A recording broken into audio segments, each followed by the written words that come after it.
Hi guys, good afternoon and welcome to MF Corner. I'm Pavitra, with me is Sonal, and today, Sonal, we're going to discuss sector and thematic funds. This space has, at a time when the market is expected to be so flat, it has really picked up, right? So what we've been talking about is that the market will be range bound. It's not expected to do too much on an index level, right? So is this a good time to be looking at these categories? What are the risks that this entails? And what is the outlook on some individual pockets, that is on individual sectors or themes? So we're going to discuss it all. But before that, just quickly, let me take you through the flows have looked like. We saw a very good inflow of nearly 4,000 crores for sector and thematic funds. This is in the month of March. So here you have it, 3,929 crores for the month of March. It is at a 6-month high for this category. In fact, the Feb number was also very good at over 3,850 crores, right? So if you combine what we've seen in February as well as in March, you will see that the total, of the total equity inflows, so the total equity inflows came in at around 35,900 crores. And of this, we had around 7,800 crores just from sector and thematic funds. So around 22% of the total equity inflow in Feb and March came from this space. So it's definitely, something that's becoming hot. Maybe people are looking for opportunities for alpha generation when the market is a little bit dull. Oh, yes. So maybe that's working for them at a time when they are not able to understand where exactly to invest, right? So let's do one thing. Let's take this theme forward, Pavitra, since you have highlighted it, and welcome Nasser Salim, who's the managing partner of Flexi Capital. We'll talk all about sector or thematic funds today. Nasser, thank you so much for joining us here on CNBC-TV18. Whereas Pavitra was pointing out, 22% is what the flows have been from these thematic funds in the overall equity flows that we have seen. What do you make of the flows seen in sector thematic funds of late? We have seen a big pickup in last 2 months. You expect it to continue? Good afternoon, Pavitra and Sonal. It's a pleasure to be back with you on your show. So, clearly, I think, obviously, greed is taking over, if I can say so. And obviously, it comes with its own risks. Now, if I just look at the last few quarters, and, you said February, March, if I just take you back to the last 4 or 5 quarters also, you will see that sectoral funds are gaining huge popularity. Especially because if you look at Nifty returns and Sensex returns since October of 2021, when we saw the cycle changing on interest rates globally and in India as well, the returns have been flat. If you look at the index, Sensex and Nifty, they've been predominantly flat. If you see some of the alphas in some of the other regular funds, they've also been near flat or neutral in terms of very muted in terms of returns. So obviously, there is want for better return on your capital. Now, with that comes in certain sectors. Now, during COVID, we saw a peak of the pharmaceutical and healthcare pickup. We also saw banking and financial services as a sector which became very popular. We saw banks which were all-time low since 2018, 19, 20, started to show great returns and numbers on their balance sheets as well. So obviously, sectoral themes, thematic funds, tactical calls, what we call satellite portfolios started being discussed. Obviously, it comes in with its own set of risks. Okay, got that. So these funds definitely picking up in popularity. But Nasser, at a time when we are talking about the market being range bound, like I was mentioning, you perhaps have to look at these spaces, right, in order to see where you can try to generate some amount of alpha. So take us through, do you think that the current setup that we are in is perhaps a very good time to be looking at this space? It is a good time to get into sector funds? So, Pavitra, yes, and I think it's obviously subject to one's risk ability and risk-adjusted return that they're looking at. But if you see purely in terms of opportunity, and if I look at sectors today, we don't need to look at too much of data. I mean, the data itself will tell you enough of what is expected to come over the next few quarters, and therefore kind of realign or align your portfolios on the satellite part, which is, say up to a certain exposure, does warrant some exposure. And I think that's where we see a lot of opportunity coming in between infrastructure, manufacturing and capital goods. Banking and financial services continues to, kind of augur very well in the current scheme of returns, in the current scheme of things. And obviously, autos and ancillary autos and logistics. So I think, I would like to cover each of these broadly. And, in terms of sectorals, obviously, the other quick point that I wanted to make, on your show today was on, if you just compare last year, sector growths by market cap, purely by market cap, you will see capital goods, consumer, utilities, automobiles, banks and private banks as well included, cement as well. All of these have been, in terms of market cap, grown between 23% to all the way up to as low as 9%. Now, that's a huge growth by market cap, and thus the opportunity in some of these sectors that I just mentioned. Okay, so we are talking about a lot of opportunities, and as you said, we'll discuss that in greater detail as well. But do you think investors should also be aware of some of the risks with these sectoral thematic funds? They should at least be aware of what to do or what they're actually dealing with here. Absolutely. I think, it's easier to kind of just chase greed and returns. I think we should be very, very cognizant of the fact that risk-adjusted returns, and risks are very high in sectoral thematic funds. I think sectoral funds are very, very concentrated bets, which, goes against the entire diversification strategy. The lesser the diversification, the higher risk that you take on your portfolio at a fund level. It is suitable for investors, clearly, who are willing to take high risk, who have prior knowledge and experience in equity and equity-oriented schemes. Well-informed and active investors should seek interest in this, and investors looking to make tactical allocations. Again, I keep talking about satellite and tactical calls because you can't have all your portfolio in some of these thematic funds. It will create a lot of negative correlation, and that is not good for diversification. Oh, and that's a very important point to highlight, right? That the risks are there. There are many risks associated with this kind of investing. While the potential for return is also high, you are essentially taking a bet on a sector. So you better be at least, moderately well versed with the markets. But Nasser, that said, is sector investing, according to you, in some part about taking a contra bet? So if you want to invest in a sector, do you try and look for a downtrodden one at that point and, avoid the ones where we've already seen a good move? So it is essentially, where valuations have corrected enough or that sector has not been performing for a while. Is it what that's about? No, absolutely, Pavitra. I think, when you look at the dashboard and if you look at certain sectors, I think clearly you need to put your monies in capital where there is a lower, where the price to earning bands are attractive. The earnings have increased, but the prices have remained stable or haven't gone up much. And therefore, there is a cause in case for investing in those. I think some of the sectors, since you mentioned that and you've asked that particular question, we can look at certain sectors again. It's a tactical call, so cautious is the word here. But we can look at something like infrastructure, capital goods, and manufacturing.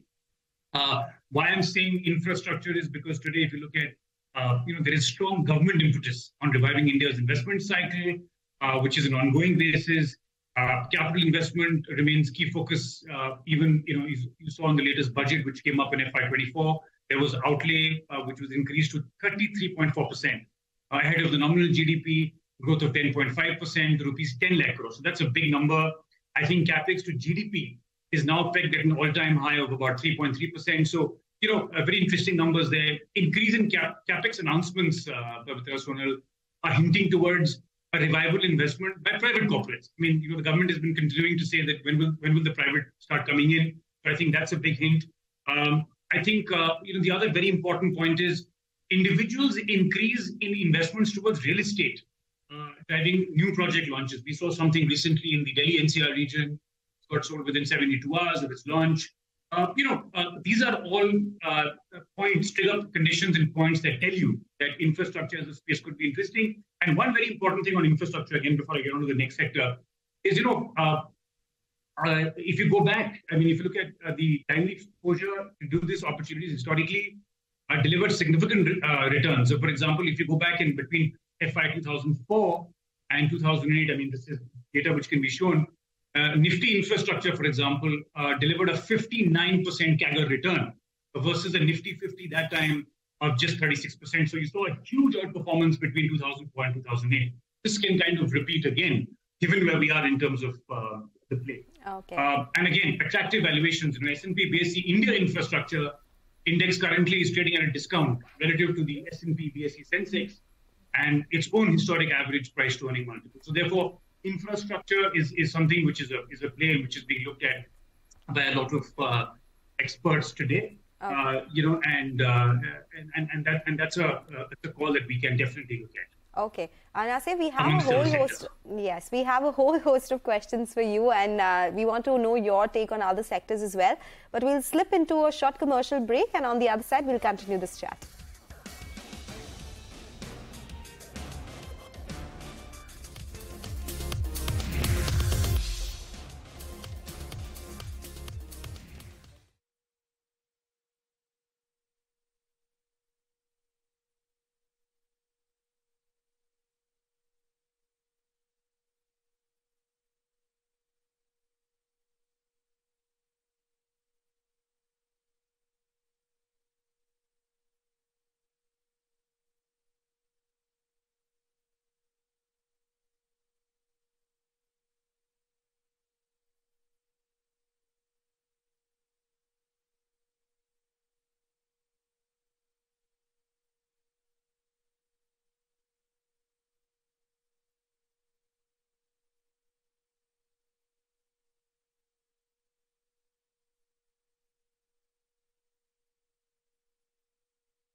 Welcome back. Still tuned into Mutual Fund Corner, and we still have with us Nasser Salim to talk all about sector or thematic funds.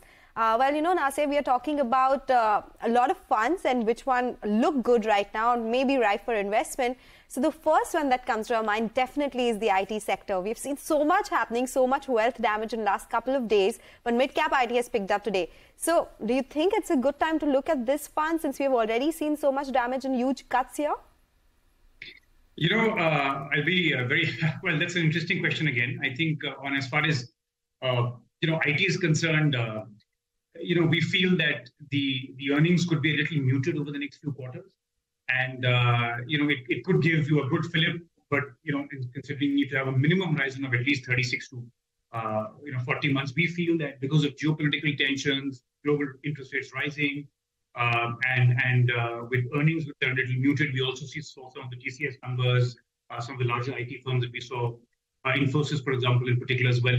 I think the numbers were a little muted and as compared to the previous quarters, and we feel that the IT space today, could be a space which is neutral.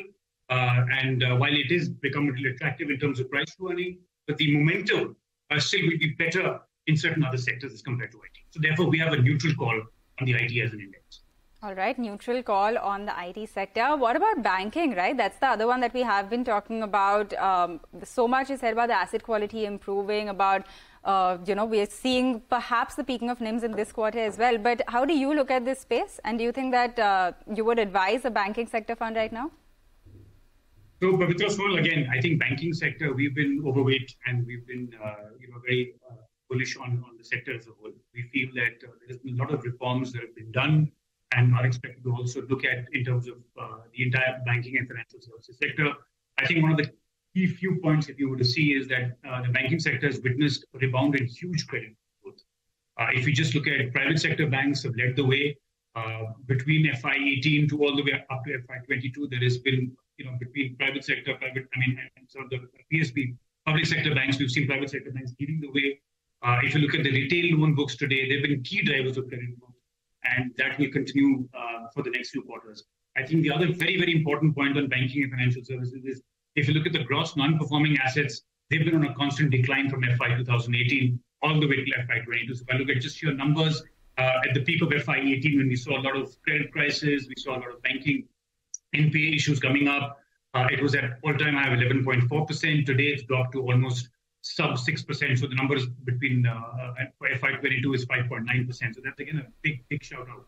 The other very quick one is that on large banks, we track, not to get too technical, but we track something called capital adequacy ratio, which is nothing but capital adequacy, which is, is basically the capital to risk asset weighted ratio of major banks. Now, those have really improved. And if I look at some of those, like some of the larger private sector banks, those have become far more favorable today as what they were between Q1 of FY 2019. So that's again, these are some of the other reasons why we feel. And the other very big one, we keep talking about this, we keep hearing experts talking about this, is financialization of savings. I think the end-to-end digitalization in banking sector continues to surge. There are, if I just look at the split of financial transactions by volume, and if I were to go back to between 2015, 16 to now, you will see a major jump. I mean, it was something like, 11%. Today, we are at, over 84%. So there is a huge jump of transactions for digitization in banking, and that's going to ensure that the banking sector remains very, very robust and good in terms of earnings. And of course, one very, very important factor which we've all been, been reading about and knowing is that there could be a Fed an RBI pivot announcement soon. And when interest rates go up, the net interest margin increases ideally. So for the next few quarters, until interest rates remain high or they've reached a kind of terminal rates, the net interest margin looks far more attractive for banks, and therefore it will reflect very good and augur very well on their balance sheets. Okay, we take that point. But one of the themes that we've seen play out in India is the manufacturing theme. We're talking about Make in India push. We're talking about reducing imports as much as possible. You think that will still work? Absolutely. I think, there has been a tailwind, if I can say so, from global environment, and we can raise our flags as high as possible on that. I think the global environment has become more challenging, Pavitra and Sonal, and with companies focusing on diversifying their supply chain, it has provided a huge fillip to India's manufacturing dream. I think if you just look at some of the key advantages in the manufacturing space, if you compare it to Singapore, South Korea, Taiwan, the other Southeast Asian economies, Vietnam, Thailand, Indonesia, India continues to have the lowest labor cost advantage, which can augur well and contribute to the manufacturing in India position the government is taken.